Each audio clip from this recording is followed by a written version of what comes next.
दर्शाता है हमारे आसमान में कहते हुए बादल को। लेकिन हमारे सामने जो धरती है यहाँ पर बादल एक ही जगह पे रुका हुआ है, तो ऐसा क्यों है? असल में किसी भी मोमेंट पे लिया गया एक सैटेलाइट इमेज है, जैसे कि हमारे फोन का स्क्रीनशॉट। चलिए क्लाउड का रियल टाइम फुटेज एक बार देख लेते हैं। और ये रहे बादल का असली चेहरा। यही सारी इमेज को स्टडी करके हमारा वेदर डिपार्टमेंट हमें बहुत सारे अपडेट देते हैं, जैसे कहाँ पर बारिश होने वाला है, कहाँ पर साइक्लोन आने वाला है, ऐसे बहुत सारी चीजें। लेकिन इस बादल की वजह से हमारा धरती थोड़ा सा धुंधला नजर आ रहा है। हम लोग बाकी सारे कालाजान लैंड डाइवर्सिटी को डिस्टिंक्टली नहीं देख पा रहे। तो चलिए इस क्लाउड को हमारे आसमान से हटा देते हैं और देख लेते हैं बादल रहित पृथ्वी कैसे दिखता है। और यहाँ हम लोग देख सकते हैं ज्यादातर ब्लू कलर। ये ब्लू कलर दर्शाता है पानी यानी ओशन इक्वेटर को। हम लोगों को मालूम है हमारे पृथ्वी का 3/4 हिस्सा है पानी, बाकी 1/4 हिस्सा में लैंड मास। और इस लैंड मास में टोटल 7 कॉन्टिनेंट है। चलिए कॉन्टिनेंट को हम लोग पहले सिलेक्ट कर लेते हैं और देख लेते हैं वहां से हम लोग क्या क्या जान सकते हैं।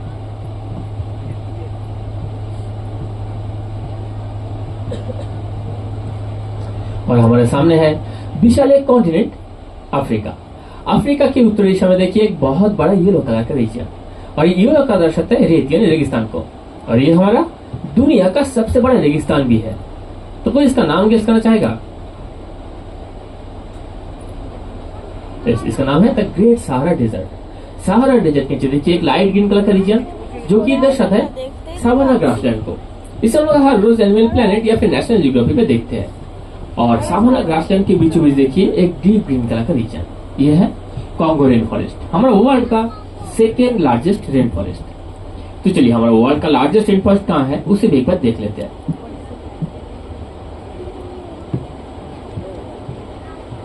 साउथ अमेरिका के उत्तरी दिशा में आप लोग देख पाएंगे एक डीप ग्रीन कलर का रीजन, ये है अमेज़न रेन फॉरेस्ट, हमारा वर्ल्ड का लार्जेस्ट रेन फॉरेस्ट। और ये अमेज़न रेन फॉरेस्ट इकोलॉजिकली हमारा पृथ्वी के लिए बहुत ही इंपॉर्टेंट है, क्योंकि ऐसे प्रोड्यूस होता है पृथ्वी का ज्यादातर ऑक्सीजन जो पूरे पृथ्वी को लाइफ सपोर्ट देते हैं।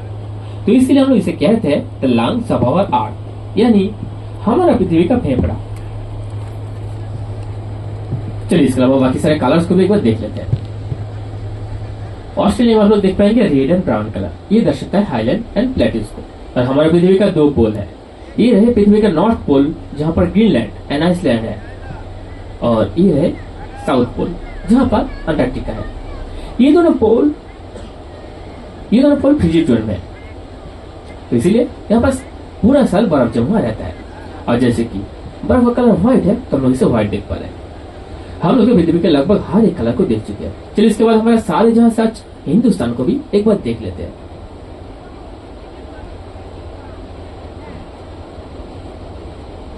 और आप लोग देख पाएंगे इंडिया में ऑलमोस्ट हर एक कलर मौजूद है, तो इसीलिए हम लोग इंडिया को कहते हैं सब कॉन्टिनेंट। इंडिया का नॉर्थन साइड में व्हाइट कलर का पैचेस जो कि दर्शाता है हिमालय में जमा हुआ बर्फ को।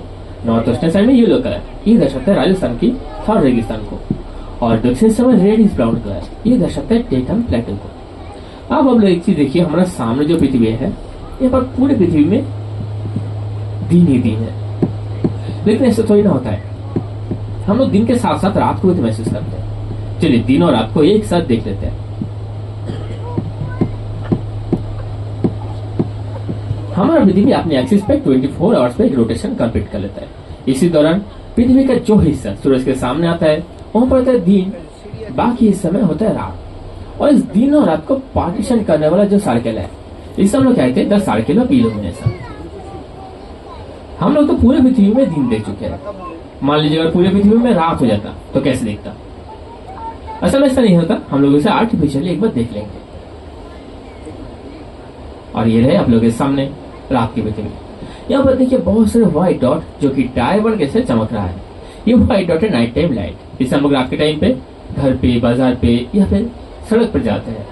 हो सकता है कार का हेडलाइट हो या फिर हमारे किसी का फोन का फ्लैश लाइट भी हो सकता है।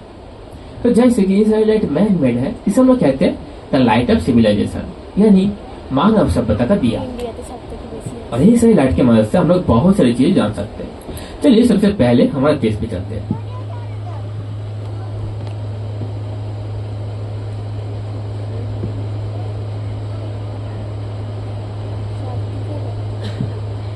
और इंडिया में ये सारी लाइट इंडिया का पॉपुलेशन डेंसिटी को दर्शाता है।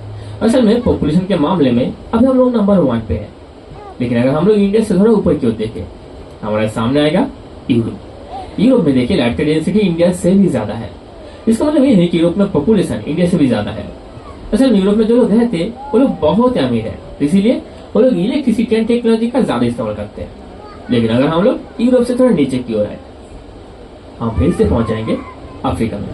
अफ्रीका रिलेटिवली एक डार्कर कॉन्टिनेंट है, क्योंकि इसका ज्यादातर हिस्सा इनहेबिटेबल है और बहुत सारे कंट्री अभी तक अंडर डेवलप्ड है। लेकिन एक चीज देखिए, अफ्रीका का दक्षिणी हिस्सा यानी साउथ अफ्रीका कुछ ज्यादा इल्यूमिनेटेड है। असल में पाए जाते हैं बहुत ही एक्सपेंसिव एक नेचुरल रिसोर्स, जो कि है डायमंड। डायमंड की वजह से लोग बहुत ही अमीर है और बहुत ही अर्बनाइज्ड। तो रात के टाइम पे हम लोग को नाइट लाइट के अलावा बहुत सारी सितारे दिखाई देता है, और इसके साथ एक बहुत बड़ा सेलेस्टियल ऑब्जेक्ट को भी हम लोग देखते हैं, जो कि है हमारा प्यारा सा मून। चलिए मून को एक बार नजदीक से देख लेते हैं।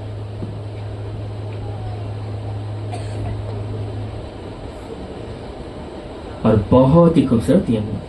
आप लोग देखिए मून का दो फेस है। एक फेस बहुत ही व्हाइट यानी ब्राइट है, लेकिन दूसरे फेस में कुछ काले धब्बे धब्बे रीजन है। क्या हम लोग बता सकते हैं हम लोग फुल मून यानी पूर्णिमा के टाइम मून का कौन सा फेस देखते हैं? व्हाइट वाला फेस या फिर काले धब्बे वाला रीजन?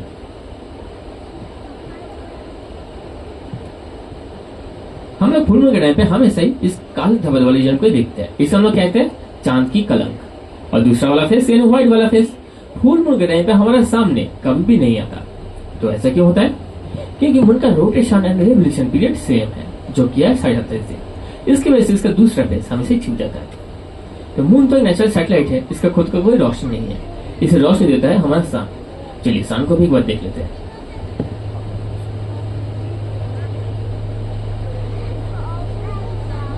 और सन को देखने में बिल्कुल एक आग का गोला जैसा लगता है।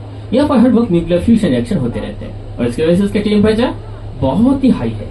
सन का सरफेस का टेम्परेचर लगभग 5000 डिग्री सेल्सियस है, और इसका कोर का टेम्परेचर लगभग 1.5 करोड़ डिग्री सेल्सियस है।